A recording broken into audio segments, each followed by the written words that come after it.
Praise God, hallelujah. അടുത്തൊരു സന്ദേശത്തിലേക്ക് പരിശുദ്ധാത്മാവ് നിങ്ങളെ കൊണ്ടുവന്നിരിക്കുകയാണ്. ഇതിനകത്തുള്ള ഓരോ സന്ദേശങ്ങളും നിങ്ങളുടെ ജീവിതത്തിൽ ഭയങ്കര അനുഗ്രഹമാണെന്ന്, നിങ്ങൾക്ക് ഭയങ്കര സ്പിരിച്വലി വളരാൻ കഴിയുന്നുവെന്ന്, നിങ്ങൾക്ക് ഒത്തിരി ബ്ലെസ്സിങ് ആകുന്നു എന്നൊക്കെ നിങ്ങൾ കമന്റ്സിലൂടെയും വാട്സാപ്പിലൂടെയൊക്കെ ഞങ്ങളെ അറിയിക്കുന്നതിൽ ഒത്തിരി സന്തോഷമുണ്ട്. ഈ സന്ദേശവും അതുപോലെ തന്നെ നിങ്ങളുടെ ജീവിതത്തെ അടുത്ത ഒരു തലത്തിലേക്ക് പണിതെടുക്കുവാൻ, അടുത്തൊരു ആത്മീയ കാഴ്ച നിങ്ങൾക്ക് ലഭിക്കുവാൻ ഇടയാകട്ടെ എന്ന പ്രാർത്ഥനയോടുകൂടെ ഈ സന്ദേശത്തിലേക്ക് ഞാൻ നിങ്ങളെ സ്വാഗതം ചെയ്യുകയാണ്. എന്താണ് വിച്ച് ക്രാഫ്റ്റ്? വിച്ച് ക്രാഫ്റ്റ് എന്ന പദം നമുക്ക് എല്ലാവർക്കും അറിയാവുന്ന കാര്യമാണ്. വിച്ച് ക്രാഫ്റ്റ് എന്നാൽ അതിന് വിച്ച് ക്രാഫ്റ്റിന്റെ ഒരു ഡെഫിനേഷൻ നമ്മൾ എടുത്താൽ ഒത്തിരി അർത്ഥം അതിനകത്തുണ്ട്. ഒരുപാട് കാര്യങ്ങൾ ചേരുന്നതാണ് വിച്ച് ക്രാഫ്റ്റ് എന്ന് പറയുന്നത്. എന്നാൽ ഞാൻ ഒറ്റ വാക്കിൽ പറയട്ടെ, വിച്ച് ക്രാഫ്റ്റ് എന്ന് പറഞ്ഞാൽ മന്ത്രവാദം, ദുർമന്ത്രവാദം, ആഭിചാരം, ക്ഷുദ്രപ്രവൃത്തികൾ ഇത്യാദി ഒരുപാട് കാര്യങ്ങൾ അടങ്ങുന്ന ഒന്നിനെയാണ് നമ്മൾ വിച്ച് ക്രാഫ്റ്റ് എന്നൊരു പദം കൊണ്ട് നമ്മൾ പറയുന്നത്. അതൊരു വിച്ചാണ്, അതൊരു ക്രാഫ്റ്റ് ആണ്. അത് ചെയ്തു കൊടുക്കുന്ന, അത് അവരുടെ കൈകളിലൂടെ ചെയ്തു കൊടുക്കുന്ന ഒരു എന്തുവാ പറയണ്ടേ, അതിനൊരു പ്രോഡക്റ്റ് എന്ന് പറയണോ, എന്തുവാ, നമുക്കതിനെ അങ്ങനെ ഭംഗിയുള്ള വാക്കുകളൊന്നും ചേർത്ത് പറയാൻ ഒക്കത്തില്ല. എങ്കിലും അതൊരു പ്രവൃത്തിയാണ്. എന്തിന് ഈ പ്രവൃത്തി ചെയ്യണം, അല്ലെങ്കിൽ ഈ പ്രവൃത്തി കൊണ്ടുള്ള ഉദ്ദേശം എന്ത്? ഈ പ്രവൃത്തി സത്യമാണോ? ഈ പ്രവൃത്തി ബൈബിളിൽ പറയുന്നുണ്ടോ? ഈ പ്രവൃത്തിയെ ബൈബിൾ വിമർശിക്കുന്നുണ്ടോ? ഈ പ്രവൃത്തിക്ക് ഒരു ദൈവ പൈതലിന്റെ ജീവിതത്തിൽ എന്തെങ്കിലും ചെയ്യാൻ കഴിയുമോ? ഈ പ്രവൃത്തി ജയിക്കുവാൻ കഴിയുന്ന ഒന്നാണോ? ഇതൊരു ആത്മീയൻ അറിഞ്ഞില്ല എന്നുണ്ടെങ്കിൽ, ഇതൊരു ദൈവ മനുഷ്യൻ അറിഞ്ഞില്ല എന്നുണ്ടെങ്കിൽ, അവൻ എപ്പോ ഇതിന് കീഴ്പ്പെട്ടു, അടിമപ്പെട്ടു, അവൻ തകർന്നു എന്ന് ചോദിച്ചാൽ മതി. അപ്പൊ വിച്ച് ക്രാഫ്റ്റ് എന്താണ് എന്ന് ചോദിച്ചു കഴിഞ്ഞാൽ, ഇത് ദൈവത്തിൽ നിന്നല്ലാത്ത, ദൈവത്തിന്റെ ആത്മീയ അനുവാദത്തോടുകൂടെ അല്ലാത്ത, അശുദ്ധാത്മാക്കളുമായി കൂട്ടുചേർന്ന് ഒരു പ്രത്യേക കാര്യസാധ്യത്തിനോ ഒരു മനുഷ്യനെ വശീകരിക്കുന്നതിനോ, ദൈവത്തിന്റെ പദ്ധതിക്ക് വിരോധമായ ഒരു പദ്ധതി തയ്യാറാക്കി, ആസൂത്രണങ്ങൾ തയ്യാറാക്കി, ദൈവ പദ്ധതിയെയും ദൈവ പദ്ധതിയോടുകൂടെ നടത്തപ്പെടുന്ന ഒരു മനുഷ്യനെയും കുടുംബത്തെയും സ്ഥാപനത്തെയും ഇടത്തെയും നശിപ്പിച്ച് കേഴ്സ്ഡാക്കി കളയാൻ വേണ്ടിയിട്ടുള്ള അശുദ്ധാത്മാവിന്റെ പ്രേരണയോടെ അശുദ്ധാത്മാവിനാൽ നയിക്കപ്പെടുന്ന മനുഷ്യർ ചെയ്യുന്ന കർമ്മമാണ് വിച്ച് ക്രാഫ്റ്റ് എന്ന് പറയുന്നത്. ശമൂവേലിന്റെ ഒന്നാമത്തെ പുസ്തകം, ശമൂവേലിന്റെ 1 ശമൂവേൽ 15:23 നമ്മൾ ഒന്ന് ശ്രദ്ധ തിരിച്ചാൽ, 1 ശമൂവേൽ, നിങ്ങൾക്ക് ബൈബിൾ ഉണ്ടെങ്കിൽ നിങ്ങൾ എടുക്കുകയും നിങ്ങൾ ആ വചനങ്ങൾ നിങ്ങളൊന്ന് നമ്മുടെ യൂട്യൂബിന്റെ കമന്റ് ബോക്സിൽ ഒന്ന് നിങ്ങൾക്ക് പേസ്റ്റ് ചെയ്യാമെങ്കിൽ അത് ഒരുപാട് പേർക്ക് സഹായകരമായിരിക്കുമെന്നും കൂടെ ഞാൻ ഓർമ്മിപ്പിക്കുകയാണ്. അപ്പോൾ തന്നെ നിങ്ങൾ ഈ ചാനൽ സബ്സ്ക്രൈബ് ചെയ്തോളൂ, ഈ വീഡിയോയ്ക്ക് നിങ്ങളുടെ ഒരു ലൈക്ക് കൊടുത്തോളൂ, എങ്കിലേ ഇങ്ങനെയുള്ള സന്ദേശങ്ങൾ അനേകരിലേക്ക് എത്തത്തുള്ളൂ. നിങ്ങളുടെ സപ്പോർട്ടാണ് ഈ വീഡിയോ ഒത്തിരി ആളുകളിലേക്ക് എത്താൻ സഹായകമാകുന്നത്. അതുകൊണ്ട് നിങ്ങളാൽ കഴിയുന്നത് നിങ്ങൾ ലൈക്ക് കൊടുത്തും കമന്റുകളായി രേഖപ്പെടുത്തിയും ഷെയർ ചെയ്തും ഈ ചാനൽ സബ്സ്ക്രൈബ് ചെയ്തും ഒക്കെ നിങ്ങൾ ഈ മിനിസ്ട്രിയെ പ്രോത്സാഹിപ്പിക്കണമെന്ന് പറഞ്ഞ് ഞാൻ ഓർമ്മിപ്പിക്കുകയാണ്. നോക്കിയാട്ടെ, ശമൂവേലിന്റെ 1-ാം പുസ്തകം അതിന്റെ 15-ാമത്തെ അധ്യായം 23-ാമത്തെ വാക്യത്തിൽ, മത്സരം ആഭിചാരദോഷം പോലെയും ശാഠ്യം മിഥ്യാപൂജ പോലെയും വിഗ്രഹാരാധനയും പോലെയുമാകുന്നു. നീ യഹോവയുടെ വചനത്തെ തള്ളിക്കളഞ്ഞതുകൊണ്ട് അവൻ നിന്നെയും രാജസ്ഥാനത്തിൽ നിന്ന് തള്ളിക്കളഞ്ഞിരിക്കുന്നു. അപ്പോ ഈ വിച്ച് ക്രാഫ്റ്റ് അല്ലെങ്കിൽ ആഭിചാരം ചെയ്യാൻ പോകുന്നതാരാണ്? ദൈവവചനത്തെ അറിയാത്തവരും ദൈവവചനത്തെ അറിഞ്ഞവരെങ്കിലും ഒരു കാലം അതിനെ തള്ളിക്കളഞ്ഞവരുമാണ് ഇതിന്റെ പുറകെ പോകുന്നത്. കാരണം ഇത് ദൈവഹിതമല്ലാത്ത ഒരു കാര്യമാണ് വിച്ച് ക്രാഫ്റ്റ് എന്ന് പറയുന്നത്. നിങ്ങൾ ശ്രദ്ധിക്കുക, വിച്ച് ക്രാഫ്റ്റിനെ കുറിച്ച് അവിടെ തന്നെ പറയുന്നുണ്ട്, മത്സരം ആഭിചാര ദോഷം പോലെ. അപ്പൊ ആഭിചാരം എന്നത്, വിച്ച് ക്രാഫ്റ്റ് എന്നത്, ദുർമന്ത്രവാദം എന്നത് ഇതൊരു ദോഷമാണ്. ഇതിന്റെ പ്രവൃത്തി, ഇതിന്റെ ഫ്രൂട്ട് എന്താന്ന് ചോദിച്ചാൽ ദോഷം കൊണ്ടുവരിക എന്നുള്ളതാണ്. മനസ്സിലായോ നിങ്ങൾക്ക്? ഇതിന്റെ പ്രവൃത്തി, ആഭിചാരം എന്നതിന്റെ പ്രവൃത്തി എന്താന്ന് ചോദിച്ചാൽ ദോഷം കൊണ്ടുവരിക. എന്നെ ഒത്തിരി പേര് പ്രാർത്ഥിക്കാൻ വിളിക്കുമ്പോൾ, ഒത്തിരി പേര് മെസ്സേജുകൾ അയക്കുമ്പോൾ ചില വ്യക്തികളെയൊക്കെ കണ്ടുമുട്ടുമ്പോൾ നമ്മൾ അവർക്ക് വേണ്ടി പ്രാർത്ഥിക്കുന്ന സമയം ഹോളി സ്പിരിറ്റ് വെളിപ്പെടുത്തുന്ന കാര്യങ്ങൾ അവരോട് പറയുകയോ ചോദിക്കുകയോ ഒക്കെ ചെയ്യുന്ന സമയം ഇന്ന കാര്യങ്ങളും സൈനുകളും ഒക്കെ അവരുടെ വീട്ടിൽ നിന്ന്, അവരുടെ പറമ്പിൽ നിന്ന്, അവരുടെ ജീവിതത്തിൽ നിന്നൊക്കെ അവർ കണ്ടിട്ടുണ്ട്, എടുത്തിട്ടുണ്ടെന്നൊക്കെ പറയാറുണ്ട്. അതിനുശേഷം അവരുടെ ജീവിതം എന്ന് പറയുന്നത് നേരെ പിന്നെ ഇങ്ങനെ ഡിഗ്രേഡ് ചെയ്ത് പൊക്കോണ്ടിരിക്കുകയാണ്.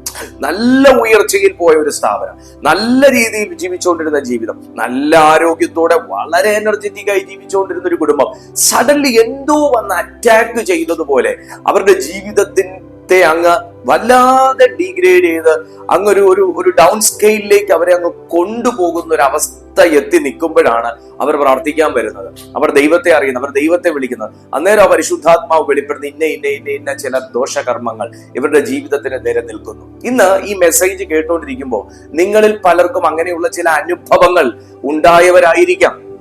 അങ്ങനെയുള്ള അനുഭവങ്ങളെ പ്രാർത്ഥനയിലും പരിശുദ്ധാത്മ ശക്തിയിലും ജയിച്ചവരായിരിക്കാം. അങ്ങനെയുള്ള അനുഭവങ്ങളെ തരണം ചെയ്തു വന്നവരായിരിക്കാം. അങ്ങനെയൊക്കെ ഉള്ളവരുണ്ടെങ്കിൽ ഒന്ന് കമന്റ് ബോക്സിൽ ഞാൻ ഇത് അനുഭവിച്ചതാണെന്നും ഇതിനെ എനിക്ക് ദൈവം ജയം തന്നതാണെന്നൊക്കെ ഒന്ന് രേഖപ്പെടുത്തിയാൽ ഈ മെസ്സേജിന് ഒത്തിരി വിശ്വാസ്യത വർദ്ധിക്കും. കാരണം ഒരുപാട് പേര് ഇങ്ങനെയൊന്നും ഇല്ലെന്നും വിച്ച് ക്രാഫ്റ്റ് ഒന്നും ഇല്ലെന്നും ഒന്നും ചെയ്യാൻ പോകുന്നില്ലെന്നും ഇത് നമ്മൾ വിശ്വസിച്ചാലേ വലിക്കത്തുള്ളൂ എന്നൊക്കെ പറയുമ്പോൾ ഇതിന്റെ പിന്നിലത്തെ യാഥാർത്ഥ്യം എന്താണ് എന്നറിയുന്ന ഒരു കൂട്ടരെങ്കിലും ഉണ്ട് എന്ന് എനിക്കറിയാം. കാരണം ഞങ്ങളെയൊക്കെ കർത്താവ്, എന്നെയൊക്കെ കർത്താവ് അതിന്റെ അകത്തുനിന്ന് കൊണ്ടുവന്ന വ്യക്തികളാണ്. നിങ്ങൾക്കറിയാലോ, എന്റെ ഈ പാസ്റ്റർ ദീപു കൃഷ്ണ എന്ന ഈ ചാനലിലത്തെ മെസ്സേജ് കാണുന്നവരായിരിക്കുമല്ലോ ഏറെക്കുറയും ആൾക്കാർ. എന്നാൽ പുതിയ ആൾക്കാർ ഒരു പക്ഷേ ഈ വീഡിയോ കാണുമ്പോൾ ഞാൻ നിങ്ങളോട് പറയട്ടെ, ദീപു കൃഷ്ണയായിരുന്ന എന്നെ കർത്താവ് ഈ ഒരു വിശ്വാസത്തിലേക്ക് കൊണ്ടുവന്നതിന്റെ പിന്നിൽ എന്റെ ദൈവത്തിന് പറയാൻ ഒരുപാട് യുദ്ധകഥകളുണ്ട്. ഒരുപാട് യുദ്ധകഥകളുണ്ട്. കാരണം എന്നെ വിടാതെ പിന്തുടർന്നതും എന്നെ പിടിച്ചു വെച്ചിരുന്നതുമാകുന്ന ഒരു വലിയ ഘടകത്തെ കുറിച്ചാണ് ഞാൻ നിങ്ങളോട് സംസാരിച്ചു കൊണ്ടിരിക്കുന്നത്. ഞാൻ ആ സാധനത്തിന് വിശ്വസിച്ചിട്ടല്ല, പക്ഷേ അതിന്റെ ഇൻഫ്ലുവൻസ്, എന്നാൽ അതിനെ തകർക്കുവാൻ എങ്ങനെ നമുക്ക് സാധിക്കും? എങ്ങനെ നമ്മൾ പോലും അറിയാതെ ആയിരിക്കാം ആ ഒരു അദൃശ്യ വലയം നമ്മളെ ഇങ്ങനെ ചുറ്റുന്നത്. നമുക്ക് മനസ്സിലാകത്തില്ല. നമുക്ക് വേണ്ടി ആര് ചെയ്യാനാ? നമുക്കെതിരെ ആരാ ദോഷം നിരൂപിക്കുന്നു? നമുക്ക് ആരാ ദോഷം പ്രവർത്തിക്കും? നമ്മൾ ആർക്കും ദോഷിയല്ലല്ലോ എന്നൊക്കെയുള്ള നല്ല മനസ്സോടെയുള്ള ജീവിതമായിരിക്കാം നമ്മുടേത്. പക്ഷേ അദൃശ്യ മണ്ഡലത്തിൽ ചിലതൊക്കെ നമ്മെ ചുറ്റുന്നുണ്ടോ എന്ന് നാം ഇന്നത്തെ ഈ വചനത്തിന്റെ വെളിച്ചത്തിൽ പരിശോധിച്ച് പറയുന്ന രീതിയിൽ അതിനെ ഡീല് ചെയ്യുമ്പോഴേ നമുക്ക് വെളിപ്പെടത്തുള്ളൂ, ഈ സാധനം പൊട്ടത്തുള്ളൂ, ഇതിന്റെ മേലൊരു ജയമുള്ളൂ. എനിക്ക് നന്നായിട്ട് അറിയാം, ഇന്ന് ആ രീതിയിൽ കർത്താവ് ജയിപ്പിക്കാൻ വേണ്ടി ടൂളുകൾ കയ്യിലേൽപ്പിക്കാനുള്ള ചില ദൈവമക്കൾ ഇതിനകത്ത് വന്നിട്ടുണ്ട്. ജയം നൽകാൻ വേണ്ടി ചില ആയുധങ്ങൾ ഏറ്റുവാങ്ങാൻ ചില ദൈവമക്കൾ ഈ മെസ്സേജ് ഇപ്പൊ ഇരുന്ന് കണ്ടുകൊണ്ടിരിക്കുന്നുണ്ട്. ഹല്ലേലൂയ. അതുകൊണ്ട് ബൈബിൾ പറയുന്നു, മത്സരം ആഭിചാരദോഷം പോലെ. നമ്മുടെ വിഷയം ഇവിടെ മത്സരമല്ല, ഒരു മത്സരമാണ് ഒരു മനുഷ്യനെ കൊണ്ട് ആഭിചാരം ചെയ്യിക്കുന്നത്. അപ്പൊ ബൈബിളിൽ നമ്മൾ നോക്കുന്ന സമയത്ത് എന്തിനാണ് ഈ കാര്യങ്ങൾ ഒരു മനുഷ്യൻ ചെയ്യുന്നത്? മനുഷ്യന് എതിരായി ചെയ്യുന്നതാണ്, മനുഷ്യൻ സ്ഥാപനത്തിനെതിരായി ചെയ്യുന്നതാണ്, മനുഷ്യൻ ഒരു കുടുംബത്തിനെതിരായി ചെയ്യുന്നതാണ്, മനുഷ്യൻ ഒരു കുട്ടിക്കെതിരായിട്ട് ചെയ്യുന്നതാണ്. നിങ്ങൾ പറഞ്ഞ വിശ്വസിക്കുമെന്ന് അറിയത്തില്ല. സഹപാഠികൾ, ഒരു ക്ലാസ്സിൽ പഠിക്കുന്ന ഒരേ സമപ്രായക്കാരായ രണ്ടു കുട്ടികൾ, അതിൽ ഒരു കുട്ടി ക്ലാസ് ടോപ്പർ ആയി എന്ന് കണ്ടിട്ട് തന്റെ കുഞ്ഞ് നന്നായി പഠിക്കാൻ വേണ്ടിയും മറ്റേ കുഞ്ഞ് താഴേക്ക് ചാടാൻ വേണ്ടിയും പോയി പണി ചെയ്യാണ്. ഹല്ലേലൂയ. പോയി പണി ചെയ്യാണ്. അടുത്ത സമയം ആ കൊച്ചിന് കൊണ്ടൊരു ചോക്ലേറ്റ് കൊടുക്കുകയോ ആ ചെയ്ത പണിയിലുള്ള എന്തെങ്കിലും കാര്യം കൊണ്ട് കൊടുക്കുകയോ അതിനെ കൊണ്ട് അത് കഴിപ്പിക്കുകയോ കുടിപ്പിക്കുകയോ ചെയ്ത് ആ കൊച്ച് പിന്നെ അങ്ങ് താഴോട്ടാ. ഒരുപാട് കാര്യങ്ങൾ ഈ വേൾഡിലേക്ക് നമ്മൾ ഇറങ്ങിക്കഴിഞ്ഞാൽ നമുക്ക് മനസ്സിലാക്കാൻ കഴിയും. ആ കൊച്ച് എന്തോ ചെയ്തിട്ടാ, ആ കൊച്ച് എന്തറിഞ്ഞിട്ടാ, പക്ഷെ തന്റെ ഉള്ളിലത്തെ ഒരു കോപം, ഒരു അസൂയ, ഒരു ഈഗോ, ഒരു ദുരഭിമാനം, ഇതൊരു മനുഷ്യനെ ബുദ്ധിയില്ലാത്തവനും കാഴ്ചയില്ലാത്തവനുമാക്കി പൈശാചിക രാജ്യ നിയന്ത്രണത്തിനകത്ത് അവനെ ആക്കി എവിടെ പോയി എന്ത് ചെയ്യാമെന്നുള്ള കാര്യങ്ങൾ ചിന്തിച്ച് ചെയ്തു കൂട്ടി മഹാപാപം വരുത്തി ദോഷം വരുത്തി വെക്കും.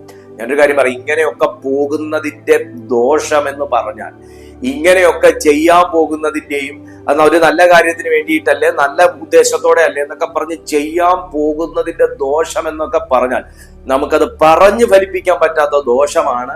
അതുകൊണ്ട് യേശുവിന്റെ നാമത്തിൽ അങ്ങനെ നടക്കുന്ന വ്യക്തികൾ മാനസാന്തരപ്പെടാൻ ഇടയാകട്ടെ. ഞാൻ അത്ര മാത്രമേ പറയുന്നുള്ളൂ. അപ്പൊ ഇത് ചെയ്യുന്നത് എന്തിനാണ്? ഇതെന്തിനാണ് ഈ പണി ചെയ്യുന്നതെന്ന് വെച്ചാൽ, ഒന്നുകിൽ ചില കാര്യങ്ങളെ നിയന്ത്രിക്കാൻ, മനസ്സിനെ നിയന്ത്രിക്കാൻ, ചിന്തകളെ നിയന്ത്രിക്കാൻ, ബിസിനസ്സിനെ നിയന്ത്രിക്കാൻ, ഇത് ചില ഇടങ്ങളെ നശിപ്പിച്ചു കളയാൻ തുടങ്ങി സ്വന്തം ആഗ്രഹം ദൈവഹിതമല്ലെങ്കിൽ പോലും നടപ്പാക്കി കിട്ടണമെന്ന ഒരാഗ്രഹത്തോടെ, നിർബന്ധ ബുദ്ധിയോടെ, മത്സര ബുദ്ധിയോടെ, അതാ നമ്മൾ ശമൂവേലിന്റെ പുസ്തകത്തിൽ വായിച്ചു, മത്സര ബുദ്ധിയോടെ ദുരാത്മാക്കളെ കൂട്ടുപിടിച്ച് ചെയ്യുന്ന ഒരു ദുഷ്കർമ്മമാണ് വിച്ച്ക്രാഫ്റ്റ്. ഇതിന്റെ ഉത്ഭവം, ഇതിന്റെ ഒറിജിൻ എവിടെയാണെന്ന് ചോദിച്ചാൽ ഭൂമിയിലല്ല. ഇതിന്റെ ഉത്ഭവം എവിടെയാണെന്ന് ചോദിച്ചാൽ സ്വർഗത്തിലാണ്. സ്വർഗം എന്ന് ഉദ്ദേശിക്കുമ്പോൾ നിങ്ങൾ ദൈവത്തിന്റെ സന്നിധി എന്ന് ഓർക്കരുത്. നമുക്ക് യെശയ്യാവിന്റെ പ്രവചന പുസ്തകം 14-ാമത്തെ അധ്യായം അതിന്റെ 12-ാമത്തെ വാക്യത്തിലേക്ക് ദൈവമക്കൾ ഒന്ന് വന്നാൽ നമുക്ക് വളരെ സുപരിചിതമായ ഒരു വചനം നമുക്ക് അവിടെ കാണാനായിട്ട് പറ്റും. 12-ാമത്തെ വാക്യം മുതൽ വായിക്കും. അരുണോദയ പുത്രനായ ശുക്ര, നീ എങ്ങനെ ആകാശത്തു നിന്ന് വീണു? ജാതികളെ താഴ്ത്തിക്കളഞ്ഞവനെ, നീ എങ്ങനെ വെട്ടേറ്റു നിലത്ത് വീണു? 13-ാമത്തെ വാക്യം ശ്രദ്ധേയം. ഞാൻ സ്വർഗത്തിൽ കയറും, എന്റെ സിംഹാസനം ദൈവത്തിന്റെ നക്ഷത്രങ്ങൾക്കു മീതെ വെക്കും. ഉത്തരദിക്കിന്റെ അതിർത്തിയിൽ സമാഗമ പർവ്വതത്തിന്മേൽ ഞാൻ ഇരുന്നരുളും. ഞാൻ മേഘോന്നതങ്ങൾക്കു മീതെ കയറും, ഞാൻ അത്യുന്നതനോട് സമനാകും എന്നല്ലോ നീ ഹൃദയത്തിൽ പറഞ്ഞത്. ഇത് ലൂസിഫറിൽ നിന്ന് ഉള്ള ഒരു ഉത്ഭവമാണ്. ഇത് സാത്താനായവനിൽ നിന്നുള്ള ഒരു ഉത്ഭവമാണ്. ഇത് സ്വർഗത്തിൽ തന്നെ നടന്നൊരു സംഭവമാണ്. കാരണം ദൈവത്തിന്റെ അതോറിറ്റിക്ക് മുകളിൽ എന്റെ അതോറിറ്റി ഇരിക്കണം എന്ന മത്സര ബുദ്ധിയാണ് ലൂസിഫറിനെ കൊണ്ട് ഈ വാക്ക് പറയിച്ചതും ചെയ്യിച്ചതും. അടുത്ത സെക്കൻഡിൽ എന്താ നടന്നത്? ദൈവം അവനെ വെട്ടി ഭൂമിയിലേക്ക്. ഇത് തന്നെയാണ് ഇന്ന് മനുഷ്യനും ചെയ്യുന്നത്. ഒരു മനുഷ്യൻ ഉയരുന്നത് കാണുമ്പോൾ അവനേക്കാൾ എനിക്ക് ഉയരണം. അല്ല, അവൻ എത്ര കഷ്ടപ്പെട്ടാണോ ഉയർന്നു വരുന്നത്, അവൻ എന്തോരം ദൈവസന്നിധി കിടന്ന് നിലവിളിച്ച ഉയർന്നു വരുന്നത്, ആ ചിന്തയില്ല. അവനെ ദൈവം നടത്തുന്നല്ലോ, നയിക്കുന്നല്ലോ, ദൈവം കൂട്ടാക്കുന്നല്ലോ, ആ ചിന്തയില്ല. എങ്ങനെയെങ്കിലും വളഞ്ഞ വഴിയിൽ കാര്യം നടക്കണം, വേഗത്തിൽ കാര്യം നടക്കണം. ഞാൻ നിങ്ങളോടൊരു ആശയം കൈമാറാം. വളഞ്ഞ വഴിയിലെ വിജയം നിലനിൽക്കത്തില്ല. അകൃത്യത്തിലൂടെ നേടുന്ന ധനം നിലനിൽക്കത്തില്ല. ദൈവത്തിന്റെ ഹിതപ്രകാരമുള്ളത് മാത്രമേ ഒരു മനുഷ്യന്റെ ജീവിതത്തിൽ നിലനിൽക്കത്തുള്ളൂ. ആരെങ്കിലും വേഗത്തിൽ പല കാര്യങ്ങൾ നേടി എന്ന് പറഞ്ഞാൽ അതിന്റെ പിന്നിൽ ഒരു അധ്വാനമില്ല എന്ന് നിങ്ങൾക്ക് തോന്നുകയാണെങ്കിൽ, അതിന്റെ പിന്നിൽ ഒരു നീതി ഇല്ലെന്ന് തോന്നുവാണെങ്കിൽ ആ വഴി പിന്തുടരരുത്, ആ കാര്യം ചെയ്യരുത്. ഹല്ലേലൂയ. അപ്പോ ഇത് അവിടുന്നുള്ളൊരു ഉത്ഭവമാണ്. അതാണ്, ആ കൾച്ചറാണ് ഭൂമിയിൽ സാത്താൻ ഇന്ന് ചെയ്തുകൊണ്ട്. കാരണം അവിടുന്ന് ആ കൾച്ചറും കൂടെ വെട്ടി താഴെ ഇട്ടു. പിന്നെ സ്വർഗത്തിൽ അങ്ങനത്തെ ആളില്ല. പിന്നെ സ്വർഗത്തിൽ ഇങ്ങനെ പറയുന്നവരില്ല. ഉണ്ടായിരുന്നവനെയും അവന്റെ പിന്താങ്ങികളെയും എല്ലാം വെട്ടി ഭൂമിയിലിട്ടു. ആ കൾച്ചർ ഇന്നും ഭൂമിയിൽ നിൽക്കുന്നു. ഇന്നും ആൾ ദൈവങ്ങൾ വർദ്ധിക്കുന്നു. ഇന്നും ഈ കർമ്മത്തിന്റെ പുറകെ നിൽക്കാൻ ആളുണ്ട്. ആ കൾച്ചർ ഇന്നും ഭൂമിയിൽ നിലനിൽക്കുന്നു. ഹല്ലേലൂയ. ബൈബിൾ പറയുന്നത് നിങ്ങളൊന്ന് ശ്രദ്ധിച്ചേ. അതിന്റെ പ്രധാന ഉദ്ദേശം എന്താണ്? അതിന്റെ പ്രധാന ഉദ്ദേശം ദൈവത്തിൽ നിന്ന് മനുഷ്യനെ വേർതിരിക്കുക. അത് മനസ്സിലാക്കണമെങ്കിൽ നിങ്ങൾ യോഹന്നാന്റെ സുവിശേഷം 10:10 വായിക്കുമ്പോൾ നിങ്ങൾക്ക് മനസ്സിലാവും. അറുക്കാനും മുടിപ്പാനും മോഷ്ടിപ്പാനും അല്ലാതെ കള്ളം വരുന്നില്ല. അപ്പൊ എന്താണ് അറുക്കുന്നത്? എന്താണ് മുടിക്കുന്നത്?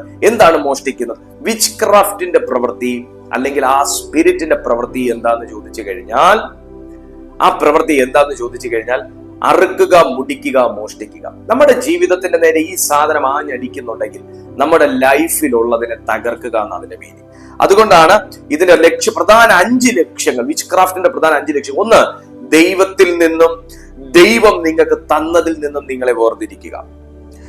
ഭയം നിങ്ങളിൽ വിതച്ച് നിങ്ങളെ നിയന്ത്രിക്കുക. വിച്ച് ക്രാഫ്റ്റിന്റെ ഓപ്പൺ ഡോറുകളിൽ ഒന്നാണ് എന്തും ഭയപ്പെടുന്ന ഒരു മനസ്സ്. എന്തിനേയും ഭയപ്പെടുന്ന ഒരു മനസ്സ്. എന്തും ഭയം, ഏതും ഭയം, ആരെയും ഭയം, ദൈവത്തെയും ഭയം, ചെകുത്താനെയും ഭയം, മനുഷ്യനെയും ഭയം. പട്ടിയെയും ഭയം, പൂച്ചയെയും ഭയം, പാറ്റയെയും ഭയം.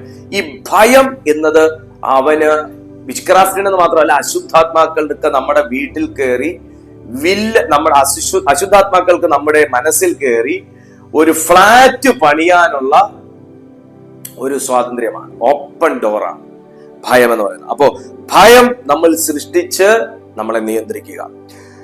ദൈവത്തിന്റെ ടൈമിംഗ് ഡിലേ ചെയ്യുക എന്ന് പറഞ്ഞാൽ, ദൈവം നമ്മുടെ ലൈഫിൽ അപ്രൂവ് ചെയ്തൊരു കാര്യം, കർത്താവ് നമ്മുടെ ജീവിതത്തിൽ സാങ്ഷൻ ചെയ്തൊരു കാര്യം, അത് ആത്മമണ്ഡലത്തിൽ റിലീസായി അത് നമ്മിലേക്ക് വരുന്ന ആ വരവിനെ ബ്ലോക്ക് ചെയ്യുക. ചില ഇരുട്ടിന്റെ ശക്തികൾ കയറി നിന്ന് നമ്മുടെ വരവിനെയും വരുമാനത്തെയും നമ്മിലേക്ക് വരാനുള്ള ബ്ലെസ്സിങ്ങിനെയും നമ്മിലേക്ക് വരാനുള്ള അപ്രൂവൽസിനെയും നമ്മൾ മൂവ് ചെയ്യാനുള്ള മേഖലകളെയൊക്കെ തടയും. നിങ്ങൾക്ക് തന്നെ തോന്നിയിട്ടില്ല, ചില കാര്യത്തിന് കാലതാമസം വരേണ്ട ഒരു കാര്യവും ഇല്ല, പക്ഷെ വല്ലാതെ ഡിലേ ഡിലേ ഡിലേ, എല്ലാ കാര്യത്തിനും ഡിലേ, ഏത് കാര്യത്തിനും ഡിലേ. അങ്ങനെ നിങ്ങൾ സഫർ ചെയ്യുന്നുണ്ടെങ്കിൽ ഞാൻ നിങ്ങളോട് പറയുന്നു ഇതിനെതിരായി പ്രാർത്ഥിക്കുക. പ്രത്യേകിച്ച് നമ്മുടെ ഈ പ്ലാറ്റ്ഫോമിന്റെ ഒരു പ്രത്യേകത എന്താണെന്ന് ചോദിച്ചാൽ, നമ്മൾ ഇങ്ങനെയൊക്കെയുള്ള മീറ്റിംഗ്സ് നടത്താറുണ്ട്. ഒരു 1 ഡേ പ്രെയറായി, 3 ഡേ പ്രെയറായി, 5 ഡേ പ്രെയറായി നമ്മൾ സ്പെഷ്യൽ പ്രെയറുകൾ നടത്താറുണ്ട്. ഞങ്ങളുടെ ഈ ചാനൽ ആരെങ്കിലും ആദ്യമായിട്ട് കാണുന്നുണ്ടെങ്കിൽ, ഇപ്പൊ നിങ്ങൾ ഈ വീഡിയോ കണ്ടോണ്ടിരിക്കുമ്പോൾ തന്നെ ഇതിന്റെ താഴെ ഡിസ്ക്രിപ്ഷൻ ബോക്സിൽ ഒരു വാട്സാപ്പ് കമ്മ്യൂണിറ്റിയുടെ ലിങ്ക് കൊടുത്തിട്ടുണ്ട്. നിങ്ങൾ ആ ലിങ്ക് ക്ലിക്ക് ചെയ്ത് ഞങ്ങളുടെ വാട്സാപ്പ് ഗ്രൂപ്പിൽ നിങ്ങൾ ജോയിൻ ചെയ്താൽ ഇങ്ങനെയുള്ള സ്പെഷ്യൽ ടങ്സ് പ്രെയറുകൾ ഞങ്ങൾ വെക്കാറുണ്ട്. ഇപ്പൊ കഴിഞ്ഞ ദിവസം ഞങ്ങൾ നടത്തിയത് വിച്ച്ക്രാഫ്റ്റിനെ തകർക്കാനുള്ള ഒരു അന്യഭാഷയിലെ പ്രാർത്ഥന, ഭയങ്കര ഡെലിവറൻസ് ആയിരുന്നു, അസാധാരണമായ ഡെലിവറൻസ് ആയിരുന്നു ആ മീറ്റിംഗിനകത്ത് നടന്നത്. പിന്നെ അതുപോലുള്ള ടങ്സ് പ്രെയർ, അല്ലെങ്കിൽ തന്നെ ഞങ്ങൾ ടങ്സ് പ്രെയറുകൾ കണ്ടക്ട് ചെയ്യാറുണ്ട്. അപ്പൊ നിങ്ങൾക്ക് അങ്ങനെയൊക്കെയുള്ള പ്രാർത്ഥനകളിൽ താല്പര്യമുണ്ട്, അങ്ങനെയുള്ള സ്പെഷ്യൽ പ്രെയറുകളിൽ നിങ്ങൾക്ക് കയറണം എന്നുണ്ട്, നിങ്ങൾക്ക് അതിന്റെ നോട്ടിഫിക്കേഷൻ കിട്ടണമെന്നുണ്ടെങ്കിൽ ഞങ്ങളുടെ വാട്സ്ആപ്പ് ഗ്രൂപ്പിൽ നിങ്ങൾ ജോയിൻ ചെയ്താൽ മതി. പ്ലസ് നിങ്ങൾക്ക് ഫോൺ സ്റ്റോറേജ് ഒരു പ്രശ്നമാണെങ്കിൽ ഈ ചാനൽ നിങ്ങൾ സബ്സ്ക്രൈബ് ചെയ്താൽ മതി. ഇങ്ങനെയുള്ള മീറ്റിംഗ്സ് ഓൺ ടൈമിൽ തന്നെ നിങ്ങൾക്ക് ഈ ചാനലിൽ നിങ്ങൾക്ക് ലൈവ് കിട്ടുകയും ചെയ്യും. നിങ്ങൾ ചാനൽ സബ്സ്ക്രൈബ് ചെയ്താൽ മതി. ഇനി നമുക്ക് ബാക്ക് ടു ദ പോയിന്റ്. ഈ ദൈവിക സമയങ്ങളെ ബ്ലോക്ക് ചെയ്ത് നിർത്തും. ഈ വിച്ച്ക്രാഫ്റ്റിന്റെ ഇൻഫ്ലുവൻസ് നമ്മുടെ ലൈഫിൽ ഉണ്ടെങ്കിൽ, വിച്ച്ക്രാഫ്റ്റ് മാത്രമല്ല ദൈവിക സമയങ്ങളെ ബ്ലോക്ക് ചെയ്യുന്നത്, മറ്റ് ചില സ്പിരിറ്റുകളും ഉണ്ട്. നമ്മൾ അതിനെ കുറിച്ചൊക്കെ പഠിച്ചിട്ടുണ്ട് ഇതിനു മുന്നേ. ഇനി വിച്ച്ക്രാഫ്റ്റിന്റെ ഒരു ഇൻഫ്ലുവൻസ് ഉണ്ടെങ്കിലും നമ്മുടെ ലൈഫിനെ നിയന്ത്രിക്കുന്ന, സമയങ്ങളെ നിയന്ത്രിക്കുന്ന ഒരു ഡീമൺ എപ്പോഴും നമ്മുടെ കൂടെ കാണും. അതുകൊണ്ടാണ് ചില കാര്യങ്ങൾ ചെയ്താലും പൂർത്തിയാകത്തില്ല, ചില വീട് പണി സ്റ്റാർട്ട് ചെയ്താൽ പൂർത്തിയാകത്തില്ല, ചില ക്ലാസ് പഠിച്ചാൽ നമുക്ക് ജയിച്ച് അടുത്തൊരു ക്ലാസ്സിലൂടെ നമുക്ക് മൂവ് ചെയ്യാൻ പറ്റത്തില്ല, നമ്മൾ അവിടെ തന്നെ പിടിച്ചിരുത്തുന്ന ഒരു അവസ്ഥ. പക്ഷെ അങ്ങനെയൊക്കെ ഉണ്ടെങ്കിൽ നിങ്ങൾ ഇന്ന് ഉണർന്ന് ചിന്തിക്കണമെന്ന് ആത്മാവിൽ പ്രാർത്ഥിച്ച് ജയമെടുക്കണം ആ മേഖലകൾ. 4-മത്തെ കാര്യം എന്താണെന്ന് ചോദിച്ചാൽ, ദൈവ പൈതലിന്റെ അതോറിറ്റീസ് കൺഫ്യൂസ് ചെയ്യും. എന്നെ ദൈവത്തിന് വേണ്ടാത്തോണ്ടായിരിക്കും, എന്നെ ദൈവം ഏറ്റെടുക്കാത്തോണ്ടായിരിക്കും, എനിക്ക് അഭിഷേകം ഇല്ലാത്തോണ്ടായിരിക്കും, എനിക്ക് കോളിംഗ് ഇല്ലാത്തോണ്ടായിരിക്കും, ഞാൻ പാപി ആയോണ്ടായിരിക്കും, ദൈവത്തിന് നമ്മളെ ഒന്നും വേണ്ടായിരിക്കും, ദൈവത്തിന് പണമുള്ളവരെ മാത്രം മതിയായിരിക്കും. ഇങ്ങനെയൊക്കെയുള്ള കൺഫ്യൂഷനും വേണ്ടാത്ത ചിന്തകളും കൊണ്ട് നമ്മിലിട്ടിട്ട് നമുക്ക് തന്നിരിക്കുന്ന അതോറിറ്റി നമ്മളെ കൊണ്ട് തന്നെ കൺഫ്യൂസ് ചെയ്ത് നമ്മളിൽ ഒരു ഓപ്പൺ ഡോർ ഉണ്ടാക്കി ദൈവത്തിന്റെ പ്രവർത്തികളെയും സമയങ്ങളെയും ബാൻ ചെയ്തു. നിങ്ങൾ അങ്ങനെയുള്ള ഒരു കൺഫ്യൂഷൻ പീരീഡിലാണെങ്കിൽ എനിക്കൊരു ആശയം കൈമാറാനുണ്ട്. നിങ്ങളെ ദൈവം ഒരു കൺഫർമേഷൻ പീരീഡിലേക്ക് കൊണ്ടുവരാൻ പോവുകയാണ്.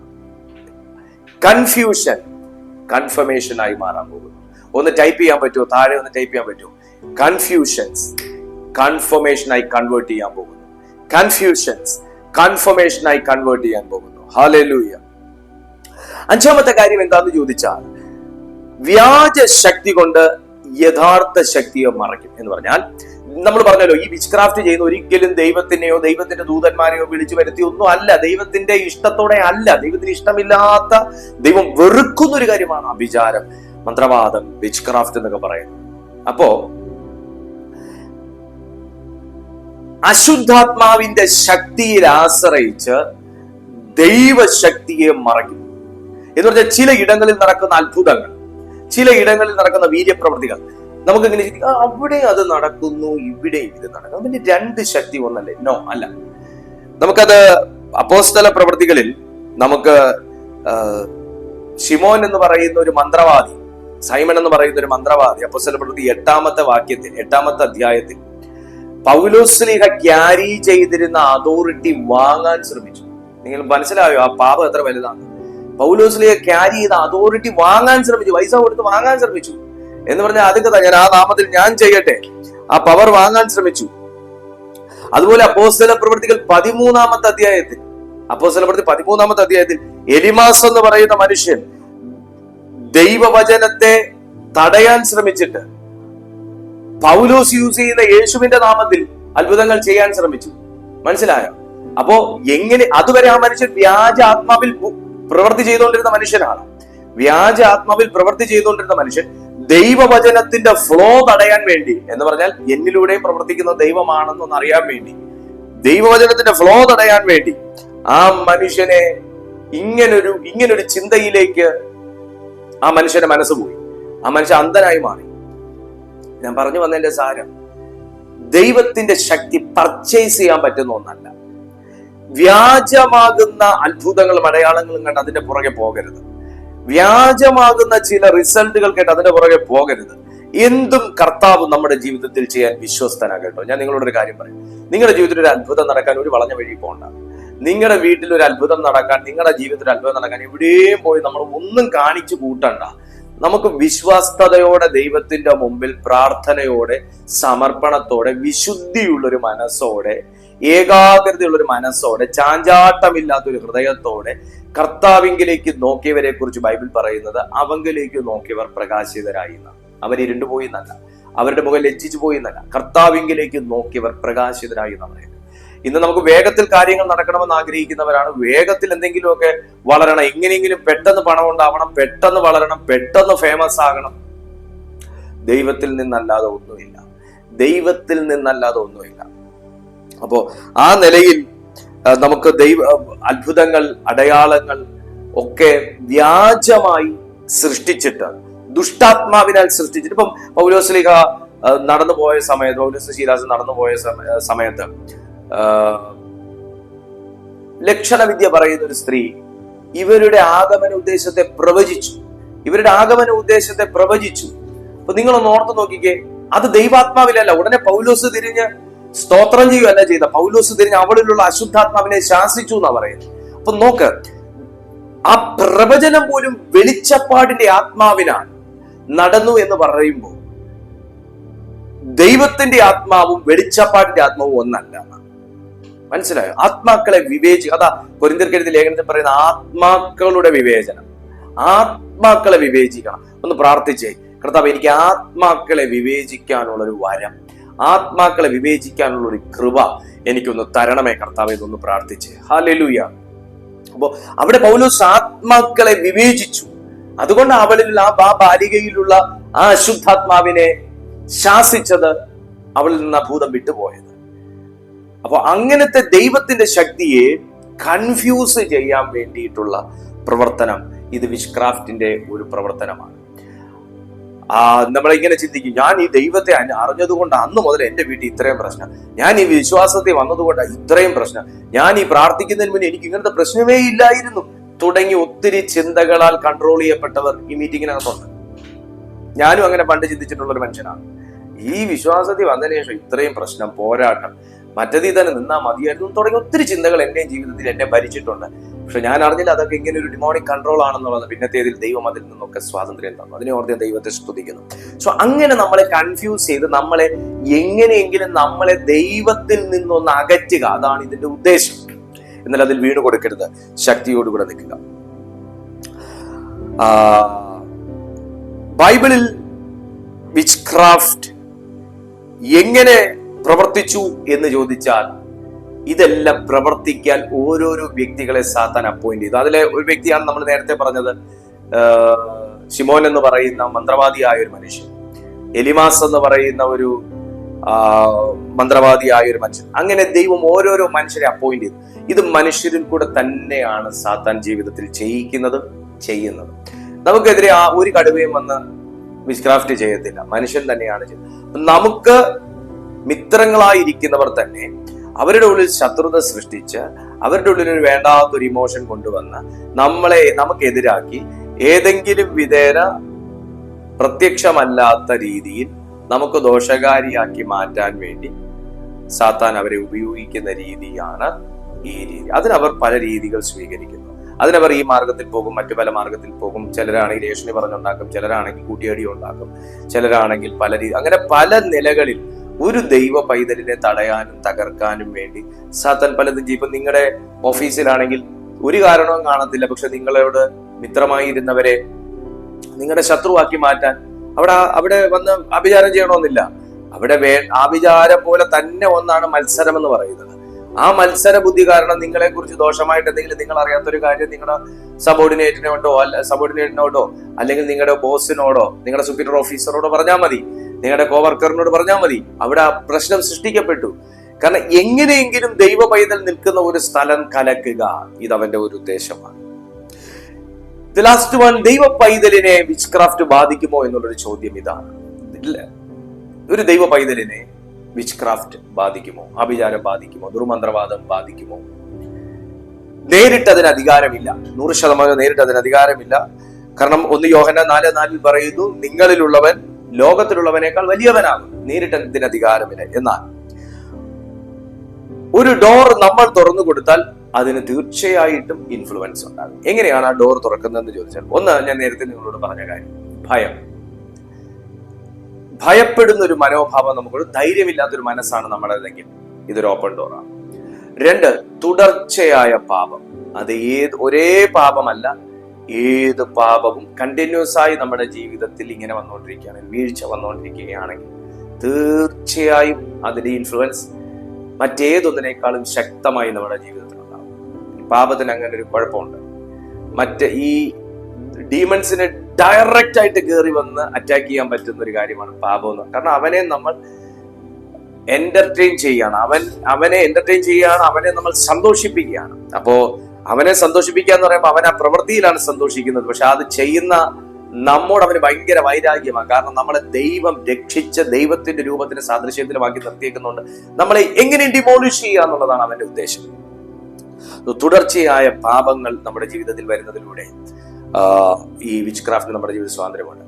3ാമത്തെ കാര്യം എന്ന് പറയുന്നത് അൺഫോർഗീവ്നെസ്. നമുക്ക് ക്ഷമിക്കാൻ കഴിയാത്തൊരു മനസ്സ്, വിട്ടുകൊടുക്കാൻ കഴിയാത്തൊരു മനസ്സ്, രൂപാന്തരമില്ലാത്തൊരു മനസ്സിന്റെ ഉടമയാണെങ്കിൽ, അലിവില്ലാത്തൊരു മനസ്സ്, ഒരു കല്ല് മനസ്സ്, കഠിന മനസ്സെന്നൊക്കെ നമ്മൾ പറയുന്ന പോലെ വല്ലാത്തൊരു മനസ്സാണ് നമ്മുടേതെങ്കിൽ നമ്മുടെ ജീവിതത്തിൽ വിച്ച് ക്രാഫ്റ്റിന്റെ പ്രവർത്തികൾ തീർച്ചയായിട്ടും ഉണ്ടാകും, അതിന്റെ ഇൻഫ്ലുവൻസ് ഉണ്ടാകും. 4ാമത്തെ കാര്യം എന്ന് പറയുന്നത് മറ്റു പല ദൈവിക, ഞാനത് ഓപ്പണായിട്ട് ഞാൻ നിങ്ങളോട് പറയുന്നില്ല, അതിന് നമുക്ക് വേണമെങ്കിൽ ഇങ്ങനെ പറയാം, ഒക്കൾട്ട് ക്യൂരിയോസിറ്റി എന്ന് വേണമെങ്കിൽ പറയാം. എന്ന് വെച്ചാൽ ഏതെങ്കിലും രീതിയിൽ എന്റെ ഭാവി ഒന്ന് അറിയണം, ഏതെങ്കിലും രീതിയിൽ എന്റെ നാളെ ഒന്ന് അറിയണം. ആര് പ്രവചിച്ചാലും വേണ്ടുകയല്ല, എനിക്കൊന്ന് ഞാൻ എന്താവും എനിക്ക് അറിയണം. ഇങ്ങനെ അറിയാനുള്ളൊരാഗ്രഹം ഉണ്ടല്ലോ, കാര്യം പിടിയിട്ട് കാണുമല്ലോ.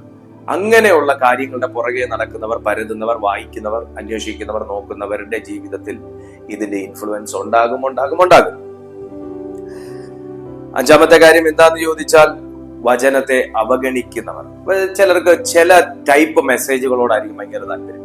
ചിലർക്ക് രക്ഷയെക്കുറിച്ച് കേൾക്കുന്ന ഇഷ്ടമല്ല, ചിലർക്ക് സ്നാനത്തെ കുറിച്ച് കേൾക്കുന്ന ഇഷ്ടമല്ല, ചിലർക്ക് പ്രവചന ശുശ്രൂഷ ഭയങ്കര ഇഷ്ടമാണ്, ചിലർക്ക് ചില പ്രത്യേക നമുക്ക് ഒരു ഇതുണ്ടല്ലോ. ആ രീതിയിൽ ദൈവവചനത്തെ അവഗണിക്കുക. ചിലർക്ക് പാപത്തെ കുറിച്ച് കേൾക്കുന്ന ഭയങ്കര അസ്വസ്ഥതയാണ്, ചിലർക്ക് നിത്യതയെ കുറിച്ച് കേൾക്കുന്ന ഭയങ്കര അസ്വസ്ഥതയാണ്. ആ മീറ്റിങ്ങിന് ആള് കാണൂല. കാരണം അതൊക്കെ എന്തോ ഒരു പഴഞ്ചൻ. അങ്ങനെ വചനത്തെ അവഗണിക്കരുത്. നമുക്ക് സുഖമുള്ള രീതിയിലത്തെ മെസ്സേജ് തപ്പി നമ്മൾ പോകുന്നത് നമ്മൾ പോലും അറിയാതെ വചനത്തെ അവഗണിക്കുന്ന ഒരു മനോഭാവമുള്ളവരാക്കി നമ്മളെ മാറ്റുകയാണ്. അപ്പൊ നമ്മൾ അറിയാതെ പല രീതിയിൽ, കാരണം എഫെസ്യർക്ക് എഴുതിയ 4-ാമത്തെ അധ്യായം 27-ാമത്തെ വാക്യത്തിൽ പറയുന്നു, പിശാചിന് ഇടം കൊടുക്കരുതെന്ന് പറയുമ്പോൾ, ഞാനൊന്നും ഇടം കൊടുത്തിട്ടില്ല പിശാചിന്, എനിക്ക് തന്നെ ഇരിക്കാൻ ഇവിടെ ഇടമില്ല എന്ന് പറഞ്ഞിട്ടൊന്നും കാര്യമില്ല. നമ്മൾ ഈ രീതിയിലുള്ള മനോഭാവങ്ങൾ നമ്മൾ സാത്താന് ഇടം കൊടുക്കുന്നതിന് സമമാണ്. പ്രത്യേക തരത്തിലുള്ള വചനങ്ങൾ മാത്രമേ കാണൂ, പ്രത്യേക ആൾക്കാരുടെ മെസ്സേജ് മാത്രമേ കേൾക്കൂ, പ്രത്യേക സഭക്കാരുടെ മെസ്സേജ് മാത്രമേ. അതിൽ നിങ്ങൾ വേറെ തെറ്റിദ്ധരിക്കണ്ട. അങ്ങനെയൊക്കെ ചില മൈൻഡ് സെറ്റുകളുണ്ട്. അതിന് അൺഫോർഗീവ്നെസ് എന്നും കൂടെ പറയും കേട്ടോ. ദൈവവചനം പ്യുവറായി, ഞാൻ നിങ്ങളോട് പറയാം, ദൈവവചനം വെള്ളം ചേർക്കാതെ പ്യുവറായി ക്രിസ്തുവിൽ നിന്ന് ഡൈവേർട്ട് ചെയ്യാത്ത രീതിയിൽ ദൈവവചനത്തിന്റെ ആ കോറായിട്ടുള്ള കാര്യങ്ങളെ വളച്ചൊടിക്കാത്ത നിലയിൽ ആര് പ്രസംഗിച്ചാലും അത് സ്വീകരിക്കാം. ക്രിസ്തുവിനെ ആരാധിക്കുന്നതിന് പകരം വേറൊരു മധ്യസ്ഥനെ മധ്യത്തിൽ നിർത്തി പറയാത്ത ഒരു മെസ്സേജ് ആണെങ്കിൽ കേൾക്കാം, ഒരു തെറ്റുമില്ല അതിനകത്ത്. എനിക്ക് ആത്മീയ വർധനവ് വരുത്തുന്നത് എന്നെ ക്രിസ്തുവിൽ നിന്നും ദൈവവചനത്തിൽ നിന്നും ദൈവവചനത്തിന്റെ സത്യത്തിൽ നിന്നും പിന്തിരിപ്പിക്കാത്ത, എന്നെ ഒരു അത്ഭുതങ്ങളിലേക്ക് മാത്രം ഫോക്കസ് ചെയ്യിക്കാത്ത, എന്നെ ഒരു വിടുതലിലേക്ക് മാത്രം ഫോക്കസ് ചെയ്യിക്കാത്ത, എന്നെ ഒരു സാമ്പത്തിക അനുഗ്രഹത്തിലേക്ക് മാത്രം ഫോക്കസ് ചെയ്യിക്കാത്ത, എന്നെ ദൈവത്തെക്കുറിച്ചും പാപത്തെക്കുറിച്ചും നീതിയെക്കുറിച്ചും പരിശുദ്ധാത്മാവിനെ കുറിച്ചും ദൈവകൃപയെക്കുറിച്ചും ഒക്കെ പഠിപ്പിക്കുകയും വളർത്തുകയും ചെയ്യുന്ന ഒരു മെസ്സേജ് ആണെങ്കിൽ കേൾക്കാം. ഹല്ലേലൂയ, കേൾക്കാം. അവിടെ നമ്മൾ വേറെ ചിന്തിച്ചു കൂട്ടി തല പുകയ്ക്കാൻ നിൽക്കണ്ട. ആ ചിന്ത ഒന്ന് സ്വന്തം ജീവിതത്തിൽ ചിന്തിച്ചെങ്കിൽ നന്നായി പോയാലും വല്ലാതെ അത്രയേ ചിന്തിച്ച് കൂട്ടി വേണ്ടാത്തതൊക്കെ ധരിച്ച് വെച്ച്. ഹല്ലേലൂയ. അപ്പൊ ആ രീതിയിൽ പിശാചിന് ഇടം കൊടുക്കരുത് എന്ന് ദൈവത്തിന്റെ വചനം പറയുന്നു. എങ്ങനെ വിച്ച് ക്രാഫ്റ്റിനെ നമുക്ക് പൂർണ്ണമായിട്ടും തകർത്ത് കളയാൻ പറ്റും? പൂർണ്ണമായിട്ടും വിച്ച് ക്രാഫ്റ്റിനെ തകർത്ത് കളയാൻ പറ്റും.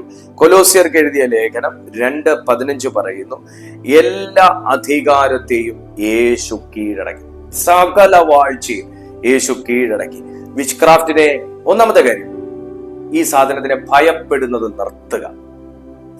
ഇതിന്റെ പ്രവൃത്തികൾ, ഇതിന്റെ അറ്റാക്കുകൾ ഭയപ്പെടുന്നത് നിർത്തുക. രണ്ടാമത്തെ കാര്യം, ക്രൂശിന്റെ ശക്തി ഡിക്ലെയർ ചെയ്യുക. ക്രൂശിന്റെ ശക്തി, കാരണം ക്രൂശ് എന്ന് പറയുന്നത് സാത്താൻ പരാജയപ്പെട്ട ഒരിടമാണ്. അതിനെ നിങ്ങൾ ഡിക്ലെയർ ചെയ്യുക. നിങ്ങൾ അപ്പോസ്തലപ്രവൃത്തി 19-ാമത്തെ അധ്യായം 18-ഉം 19-ഉം വാക്യപ്രകാരം നിങ്ങളുടെ ജീവിതത്തിൽ, നിങ്ങളുടെ മനസ്സിൽ, നിങ്ങളുടെ ചിന്തകളിൽ, നിങ്ങളുടെ വീട്ടിൽ അതുമായി ബന്ധപ്പെട്ട എന്തൊന്ന് നിങ്ങൾ സൂക്ഷിച്ചിരിക്കുന്നെങ്കിലും ഇപ്പോൾ തന്നെ അതിനെ എടുത്ത് കളയുക. അതിന് അവകാശമുള്ള എന്തിരിക്കുന്നെങ്കിലും അതിനെടുത്ത് പുറത്ത് കളയുക. നിങ്ങളുടെ വീടിനെ നിങ്ങൾ ശുദ്ധീകരിക്കുക, നിങ്ങളുടെ മനസ്സിനെ നിങ്ങൾ ശുദ്ധീകരിക്കുക, നിങ്ങൾ ചിന്ത ശുദ്ധീകരിക്കുക. ദ ലാസ്റ്റ് വൺ, നിങ്ങൾ അതോറിറ്റി ഡിക്ലെയർ ചെയ്യുക. ലൂക്കോസ് സുവിശേഷം 10:19 പ്രകാരം നിങ്ങൾക്ക് ദൈവം തന്ന അധികാരം നിങ്ങൾ ഡിക്ലെയർ ചെയ്യുക. പാമ്പിനെയും തേളിനെയും ശത്രുവിന്റെ സകല ബലത്തെയും ചവിട്ടുവാൻ